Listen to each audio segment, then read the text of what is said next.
In a striking endorsement from one generational talent to another, Jon Jones has heaped monumental praise on undefeated UFC middleweight champion Chimaev, suggesting the Chechen star possesses the rare ability to conquer not just one, but potentially 4 different weight classes. As a fighter often cited as the greatest of all time, Jones's assessment carries significant weight, and his vision for Chimaev's future is remarkably expansive. "I think Khamzat Chimaev can win at any weight," Jones declared in a recent interview, highlighting the champion's unique blend of size, skill, and ferocity.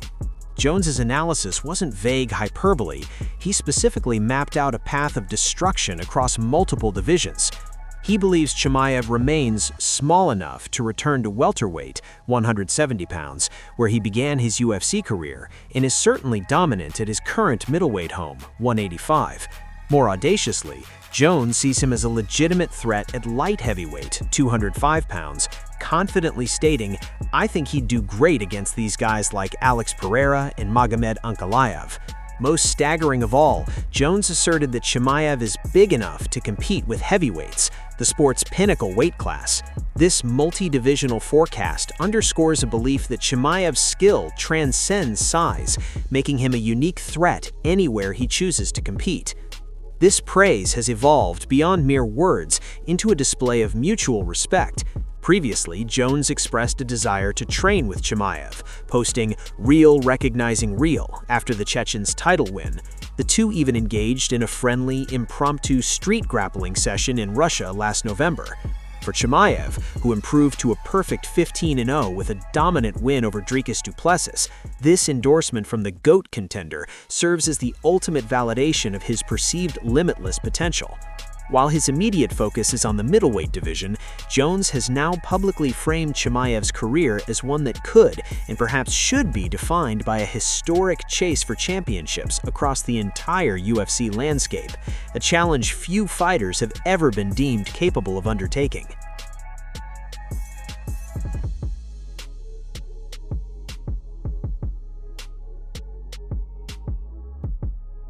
The narrative surrounding Justin Gaethje's interim lightweight title fight at UFC 324 has crystallized into a stark and deeply personal ultimatum, transforming his clash with Paddy Pimblett from a high-stakes sporting contest into a potential career terminus. According to his longtime coach and strategic architect, Trevor Wittman, this bout represents the final, definitive campaign for the highlight. In a candid and unambiguous declaration, Wittman laid bare the reality. "I'm not afraid to speak it out loud. This is our last run." He followed this with a line in the sand, stating that a loss to Pimblett would mean, "We're not going on. We're not going to go out there and be a gatekeeper and look at money fights." This framework, established by the man who knows him best, reframes Gaethje's entire motivation.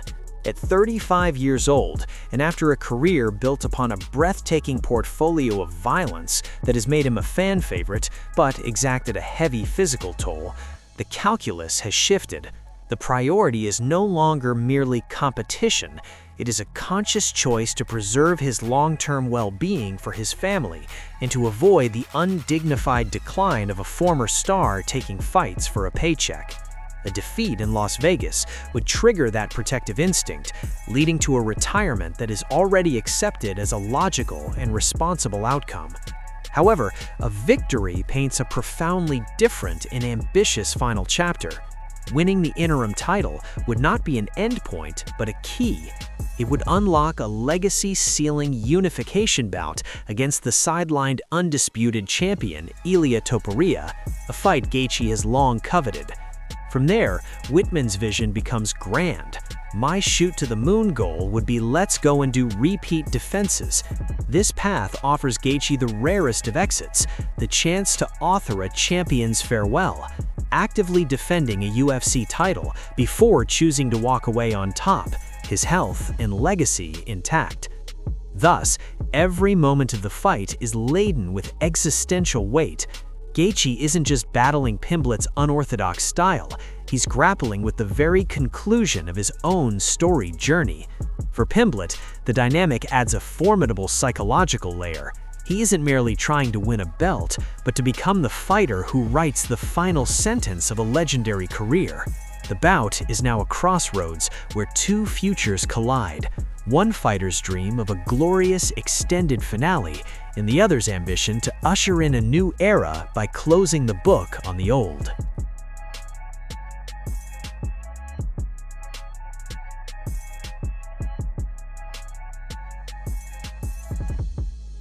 Arman Tsarukyan has finally provided a detailed medical explanation for the last-minute withdrawal that shattered his first UFC lightweight title shot a year ago, while also revealing the promotion's blunt rationale for subsequently passing him over for the interim championship. The top contender, who was scheduled to rematch Islam Makhachev at UFC 311 before pulling out a day before weigh-ins, has consistently cited a back injury. Now he has specified the diagnosis, telling streamer Aiden Ross that an MRI revealed a herniated disc.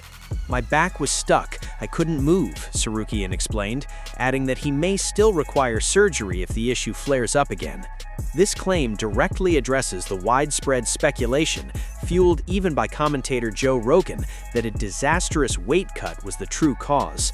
Tsarukyan's recent offhand comment to his nutritionist about not missing weight like last time had only intensified those doubts, creating a confusing public narrative around the incident.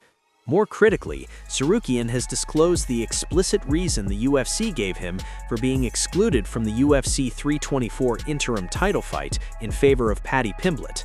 According to Tsarukyan, UFC executives told him he was too dangerous to feature on the debut Paramount Plus pay-per-view. This assessment was based on a rap sheet of recent controversies: the sudden title fight pullout, the incident where he punched a fan at UFC 300, and the pre-fight headbutt on Dan Hooker at UFC Cutter. The promotion, launching a historic new broadcast partnership worth billions, prioritized a controllable headline act over a fighter they viewed as an unpredictable liability. This frank explanation from the UFC, as relayed by Tsarukyan, highlights the complex calculus of modern fight promotion, where impeccable timing and professional decorum can outweigh even a 5-fight win streak in a #1 ranking. Tsarukyan's response to this snub has been one of resigned focus rather than public outrage. "What can I do? I'll just wait, and I know my belt is going to be mine," he stated, channeling his frustration into training. This stance suggests an understanding that the path back to his title shot now requires not only winning, but also a period of flawless conduct to rebuild his reliability in the eyes of the promotion. The roadblock is no longer just about competition, it's about rehabilitating his professional image to match his in-cage excellence. For now, the division's most meritorious contender is forced to bide his time, his championship ambitions stalled by a combination of physical fragility and self-inflicted controversy.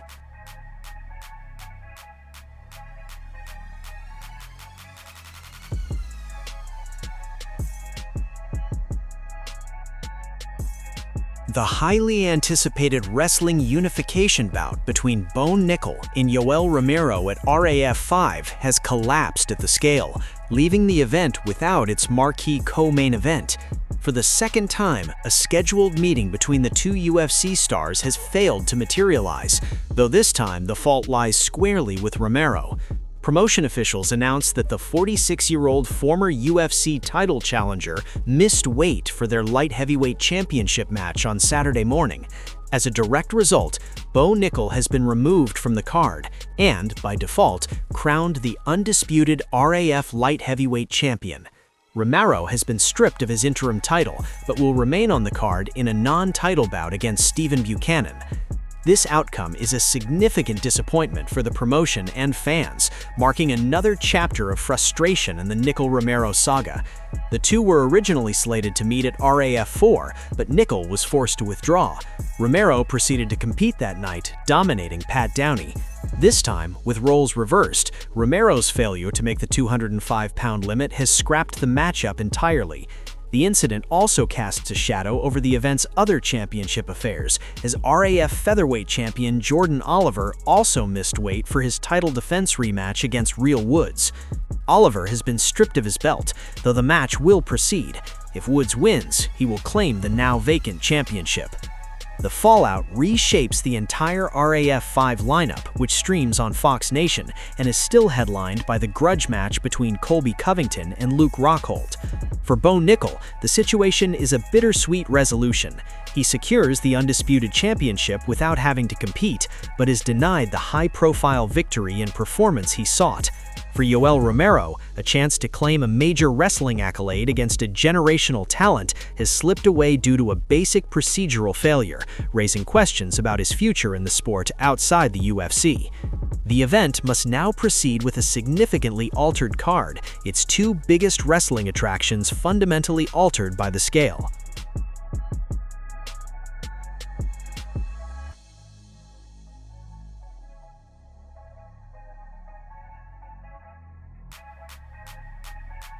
The UFC's upcoming return to Mexico City on February 28th is undergoing a mid-build overhaul in response to early fan criticism that the card lacked depth and star power beyond its headliner, former flyweight champion Brandon Moreno.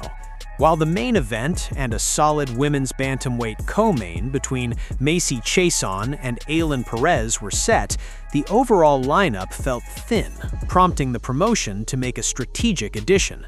In a move to bolster the event, the UFC has booked a compelling lightweight clash between Mexico's own Daniel Zellhuber and the unpredictable veteran King Green. This matchup serves multiple purposes. For the local crowd, it provides a high-stakes showcase for Golden Boy Zellhuber, a 26-year-old native fighter looking to break a three-fight skid and reignite his career in front of his home audience. His opponent, the 39-year-old Green, is a perfect stylistic foil, a seasoned and wildly unorthodox striker, known for highlight reel knockouts and submissions, coming off a win over Lance Gibson Jr. The fight carries a passing of the torch narrative and promises the kind of explosive action that can energize an arena. The addition also indirectly addresses concerns surrounding the headliner itself. Moreno is making a remarkably quick return, headlining in Mexico City just 2 months after being controversially knocked out by Tatsuro Taira at UFC 323. This accelerated timeline has raised questions about his recovery and the risks involved, especially given the pressure he feels as the nation's leading MMA star. With other top Mexican talents like Diego Lopez and Alexa Grasso booked elsewhere, the UFC's options to anchor this homecoming card were limited. By strengthening the supporting lineup with a fight like Zellhuber versus Green, the promotion aims to create a more robust and entertaining night, ensuring the event's success isn't solely dependent on Moreno's post-knockout rebound and alleviating some of the immense pressure on the former champion's shoulders as he steps back into the spotlight.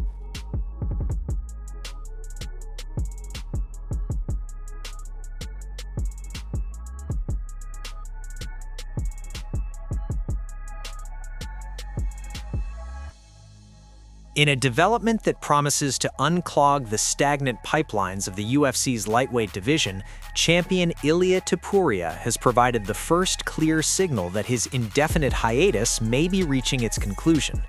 The undefeated two-division title holder, who stepped away from competition to navigate severe personal and family matters, has now revealed a targeted window for his return, aiming to step back into the octagon as early as the spring or summer of this year. This announcement, contingent on the resolution of his offstage issues, is the most positive update for a division that has been operating under a cloud of uncertainty since Topuria's departure, finally offering a light at the end of the tunnel for the contenders left in limbo. This newly established timeline dramatically reshapes the immediate future of the 155-pound weight class and directly recontextualizes the significance of the upcoming interim title fight. The bout between Justin Gaethje and Paddy Pimblett at UFC 324, once viewed with the ambiguity of a champion's unknown return date, now carries the tangible promise of a near-term payoff. The winner will no longer be crowned a placeholder champion destined for a prolonged, frustrating wait.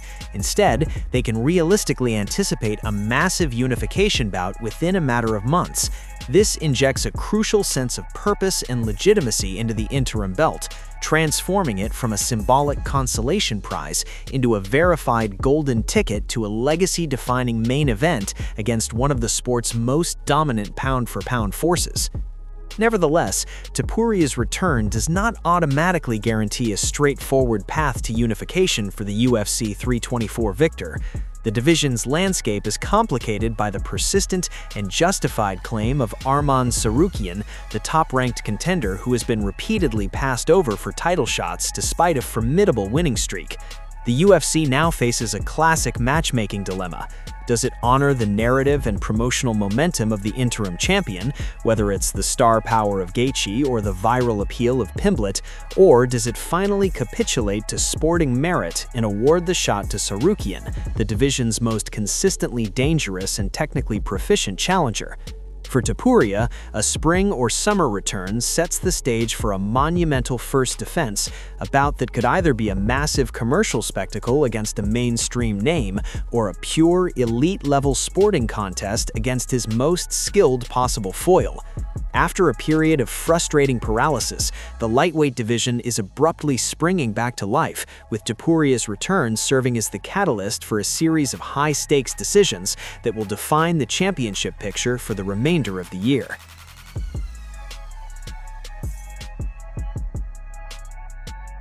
The most unique and terrifying submission streak in the heavyweight division is poised for its ultimate validation test, a bout that will determine whether a spectacular novelty can transform into a legitimate championship-caliber weapon. Walter Walker, the man who has shocked the UFC by securing 4 consecutive victories, each via an identical, brutally applied heel hook, is set for a monumental leap in competition. According to multiple reports, Walker will face Marcin Tybura, the durable and experienced Polish veteran who currently occupies the number 10 spot in the official heavyweight rankings at UFC Seattle on March 28th. This matchup is a deliberate and high-stakes experiment engineered by matchmakers to answer a pivotal question. Can Walker's singular fight-ending skill dismantle a seasoned top 10 gatekeeper who has seen every trick in the book? Walker's ascent has been a narrative of ruthless specialization. After a debut loss, he has rebounded with a stunning run, submitting Junior Tafa, Don'Tale Mayes, Kennedy Nchukwu, and Louis Sutherland all with the same heel hook. This unprecedented sequence of identical finishes has made him a must-watch attraction, but it has also led to skepticism. Is he a one-trick pony, or has he perfected a trick so potent that it renders traditional heavyweight warfare obsolete? Marcin Tybura represents the perfect opponent to provide the answer. A former M1 global champion and a 10-year mainstay in the UFC's top 15, Tybura is the epitome of a divisional gatekeeper. His resume is a ledger of heavyweight relevance, featuring wins over stalwarts like Tai Tuivasa, Andrei Arlovski, and Ben Rothwell. He is not a flashy knockout artist, but a technical, grinding strategist with excellent wrestling and defensive grappling, precisely the style designed to neutralize a submission hunter and expose any strategic shallowness. This fight is a compelling collision of career trajectories.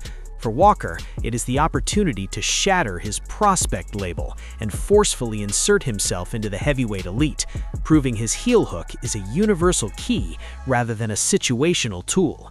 For Tybura, it is a chance to reassert his role as a ranking sentinel, using his veteran poise to solve the puzzle that has baffled 4 consecutive opponents and derail the division's most intriguing hype train. With the UFC Seattle card also expected to feature a pivotal women's flyweight bout between Alexa Grasso and Macy Barber, Walker vs. Tybura adds a layer of raw, high-stakes intrigue. It promises a definitive answer. Can a single, perfected move, applied with chilling conviction, systematically break down one of the heavyweight division's most consistent and battle-hardened operators? Or will experience and well-rounded skill ultimately prevail?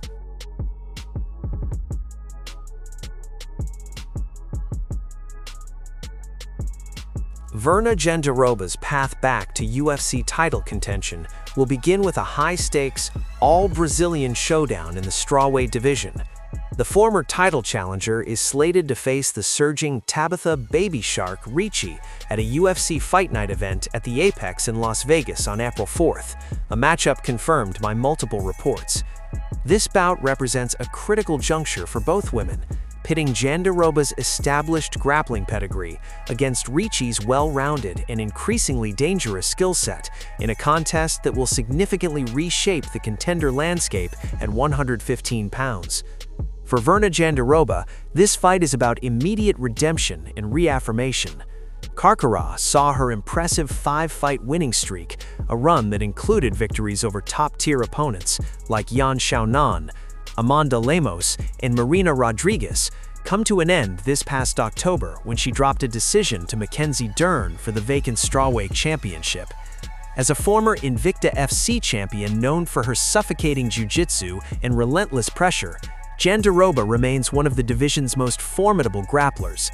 A dominant performance against a rising force like Ricci is non-negotiable for her to reassert her status as an elite threat and prove that her title shot was not a one-off opportunity, but rather a reflection of her permanent place among the division's best. Tabitha Ricci, however, represents a perilous and motivated hurdle. Baby Shark has been methodically climbing the ranks, securing victories in 7 of her last 10 UFC appearances. She enters this fight off the most significant win of her career, a brutal knockout over Amanda Ribas in July 2025, a performance that showcased her revolving striking power and announced her as a complete, fight-finishing threat. A victory over a recent title challenger of Ricci's caliber would be a monumental career breakthrough for Ricci. It would not only be the biggest name on her resume, but would serve as an undeniable statement, catapulting her directly into the shortlist of top contenders and establishing her as one of the most compelling new challengers for the champion, Mackenzie Dern. Stylistically, the fight is a fascinating clash of specialties. Jandiroba will look to impose her world-class ground game, seeking to drag the fight into deep waters where her submission skills are most potent. Ricci, a capable grappler in her own right, will aim to utilize her improved striking and movement to keep the fight standing, where her power and volume could pose serious problems. With the main event for the April 4th card still to be announced, this strawweight battle between two of Brazil's finest is poised to be a cornerstone of the event, carrying heavy implications for the future title picture and promising a high-level tactical battle between two fighters with everything to gain.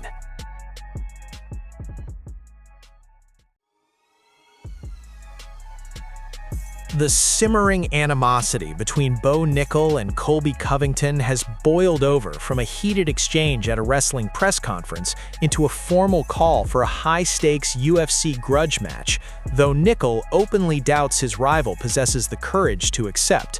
The tension ignited at the RAF5 press conference, where Covington, alongside fellow former UFC star Luke Rockhold, unleashed a torrent of verbal abuse aimed at Nickal, who was seated defenseless in the audience without a microphone.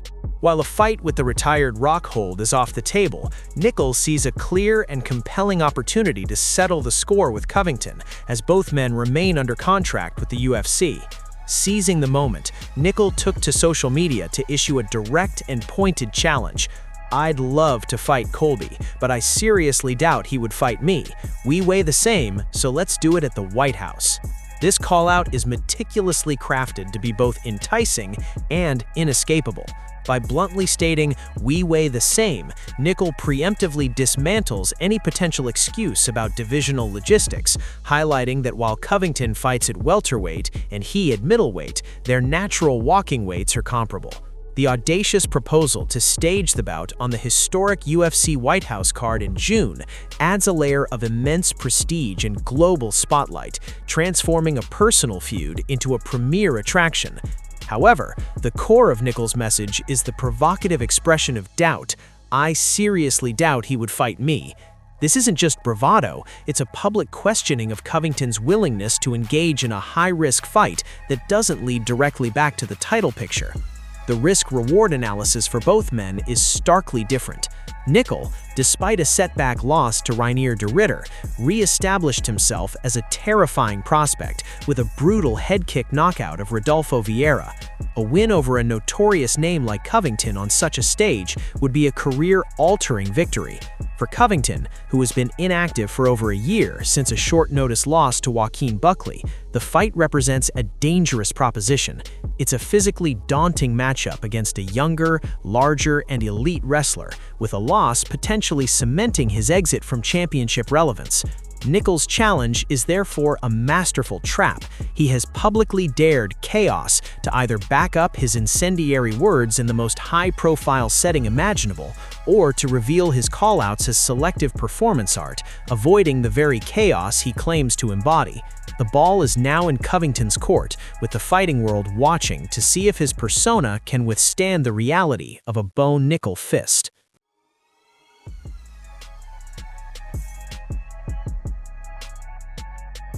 The tantalizing prospect of a Jon Jones versus Alex Pereira super fight, a dream matchup that would pit the sport's most decorated technician against its most terrifying power puncher, remains the ultimate what-if in MMA.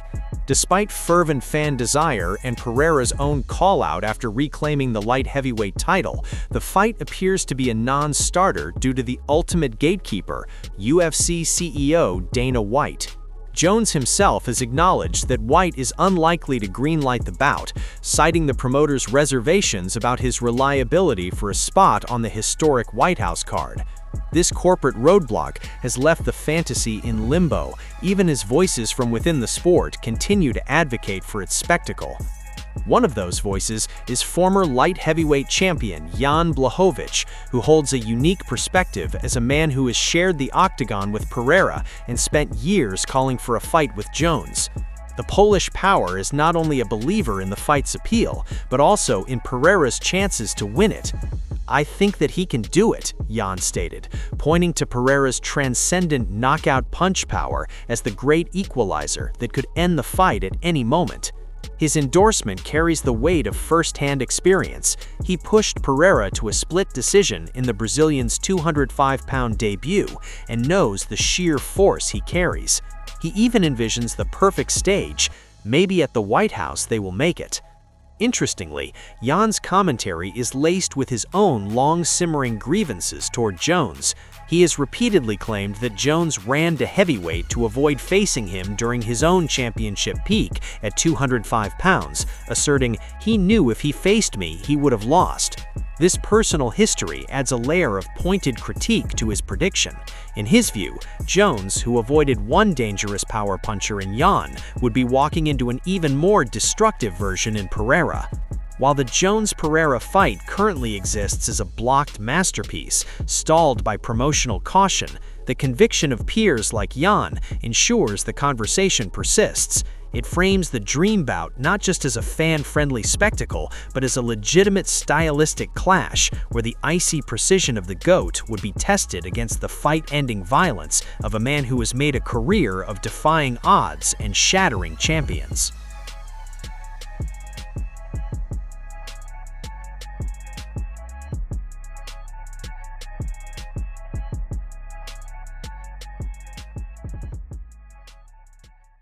The heavyweight division remains in a state of agonizing suspension, a kingdom whose king, Tom Aspinall, is recovering from double eye surgery with no certain return date. In this vacuum of uncertainty, two compelling and conflicting narratives are emerging about the future of the title, both centered on the man at the center of the controversy, Ciryl Gane. From one corner comes a bold prediction of vengeance from within Gane's own camp. Puya Ramani, a PFL star and training partner of Gane, has asserted that the first fight was on the verge of a decisive turn. "I think if fight goes to second round, he was able to finish Aspinall," Ramani claimed, expressing unwavering confidence that in a rematch, Ciryl can finish him this time. This perspective reframes the no contest not as a fluke, but as an interrupted demonstration of Gane's improved takedown defense and striking prowess, positioning him as the rightful heir to the throne once Aspinall is dethroned. Yet an alternative and perhaps even more tantalizing path is materializing, one that could see Gane battling for an interim title against a historic challenger from another division. With Aspinall's timeline murky, the rumor mill has churned out the possibility of an interim championship bout between Gane and light heavyweight king Alex Pereira, who is actively pursuing a third division crown. Intriguingly, even the sidelined Aspinall has weighed in on this potential matchup, calling it a good stylistic matchup and acknowledging, "We need to get back again, don't we?" His comments lend a surreal but credible air to the speculation. A Pereira versus Gane interim title fight represents a striker's paradise and a promotional blockbuster, pitting the most feared one-shot power in the sport against the most fluid and technical heavyweight kickboxer. It would keep the division moving in dramatic fashion while offering Pereira a shortcut to immortality. Thus, Ciryl Gane stands at a fascinating crossroads, the key figure in two parallel heavyweight futures. One future is built on closure, a direct rematch with Aspinall to settle the unfinished business and validate the belief of his team that victory was imminent.